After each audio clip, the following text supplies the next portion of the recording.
Well, hi everybody, I'm Bill Whittle and this is Afterburner. In the early hours of June 1st, 2009, Air France Flight 447, a perfectly functional Airbus A330, descended into the Atlantic Ocean 4 hours into its routine flight from Rio de Janeiro to Paris. All 216 passengers and 12 crew members were killed. This is a remarkable accident, this one. Flight 447 experienced some heavy turbulence during the flight, but that didn't damage the aircraft or cause the crash. You can rest easy on that score. Modern commercial planes are stressed to tolerances far beyond what the atmosphere can dish out, despite the unpleasantness.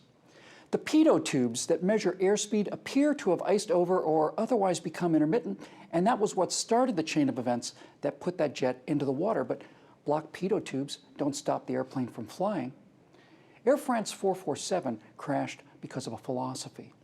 Now, the short form is that Airbus believes that the plane is smarter than the pilot, and Boeing believes that the pilot is smarter than the plane. Airbus has decided, as a matter of philosophy, that the risk of pilot error is so high that Airbus jetliners simply cannot be put into flight regimes the airplanes consider dangerous. Automation systems in the Airbus lack tactile feedback. A command into one side stick is not felt on the other side.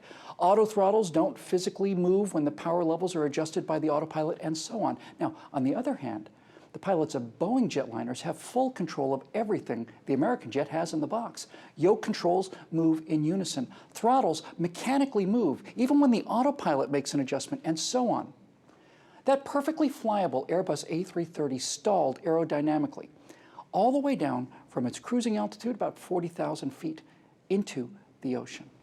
Now, stall recovery is the first maneuver that any fledgling pilot learns. It's simply the bedrock of your flight training.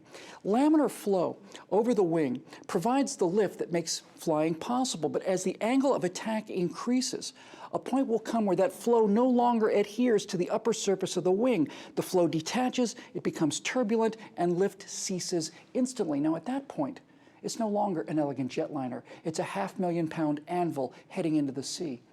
Flight 447 crashed because while the pilot and chief co-pilot were pushing the left stick down, trying to lower the critical angle of attack and turn that anvil back into an airplane again, the inexperienced junior co-pilot in the right seat had his side stick held all the way back. The other pilots didn't know it, but the airplane did. And so the airplane averaged the two inputs all the way into the ocean. The Euro, like the Airbus, is heading into the sea. Like the Airbus, it didn't suffer a catastrophic failure. It's being flown into the ocean because several people are pulling in different directions at the same time. As on the Airbus, the disciplined, mature nations, like Germany, are using austerity measures to push the nose down so that the European economy can regain flying speed. But panicked, hysterical nations like Greece are pulling back hard at the same time, trying to force the entitlements that simply cannot be paid for, in the same way that those two healthy jet engines could not power that aircraft out of the stall. Everybody knows it's going to happen. This is not a surprise. Desperately fighting to regain control of his jet, Air France First Officer David Robert's last words were, "Damn it, we're going to crash." Leaving an acrimonious debate with the intransigent incoming socialist leaders, Greek President Kyrilos Papoulias said, "Gentlemen, we are finished." They are finished. The EU was never a country. They couldn't do the easy things together, like manage their money, because they never had to do the difficult things together, you see?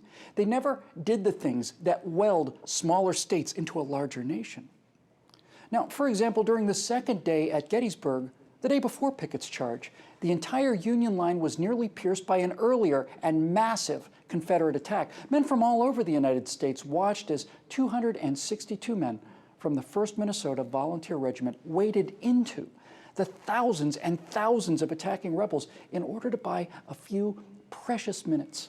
262 men went in, and 47 came back out again. That's 83% casualties, still the largest losses ever suffered by an American unit. 25 Union states and 11 Confederate ones went into that Civil War, and one nation came out of it. If a German unit had taken 83% casualties defending Greeks right in front of the Greeks' eyes, would the Greeks still have shown the astonishing level of ingratitude and defiance they show today towards the Germans that prop up their entire economy? No. They would have cheered them to the rafters, like the Union and Confederate men did that day. France maker of the A330, has just voted down austerity in favor of bigger entitlements. The euro is being flown into the water, and all we can do is watch in horror. Meanwhile, in Wisconsin, it's starting to look like one captain under unbelievable pressure will likely be able to pull that state out of its economic stall and regain altitude. And all we can do is watch and hope. The debt crisis is as cold and unforgiving as the South Atlantic at midnight. The euro is going in. Whether the dollar follows it will depend on the courage and determination of men like Paul Ryan and especially Scott Walker. We're out of airspeed, out of altitude, and we're damn near out of ideas. And even if we do pull out, it's going to be very, very close.